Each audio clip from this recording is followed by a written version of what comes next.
आगे बढ़ेंगे और सियासी मंजरनामे से खबर शामिल करें तो आपको बताएं, तहरीक इंसाफ का भूख हड़ताली कैंप कौमी असम्बली के बाहर जारी है। पीपल्स पार्टी के सलीम मांडवी वाला और नून लीग के डॉक्टर तारिक फजल चौधरी भी पीटीआई भूख हड़ताली कैंप में पहुंचे। पीटीआई रहनुमा शेख वकास अकरम कहते हैं, मुल्क में इस वक्त तारीखी महंगाई है, हमारे मेंबरान कौमी असम्बली को उठाया जा रहा है, अवामी मुफाद में यहाँ भूख हड़ताली कैंप में बैठे हैं। मजीद उनका क्या कहना था, नुमाइंदा बोल न्यूज़ मोहम्मद अलीजा खान से उन्होंने खुसूसी गुफ्तगू की है, आइए आपको दिखाते हैं।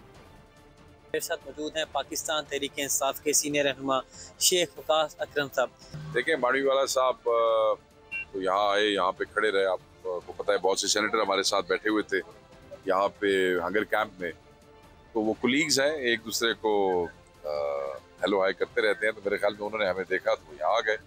मेरी तो ख्वाहिश थी कि हमारे साथ बैठते और आवाम के ऊपर जो महंगाई का बॉम्ब गिरा है और जो पाकिस्तानी अवाम खसूसन इंसाफ के लोगों के साथ जुल्म हो रहा है उसके खिलाफ इज़हार यकजहती करते हैं। मगर बहरहाल आपको पता है ये लोग जो है हमारे भाई, ये नून और पीपल्स पार्टी वाले, ये अपनी झूठी पार्टियों की झूठी लाइंस के जो है ना ये हिसार में रहते हैं, वहाँ से निकल नहीं सकते।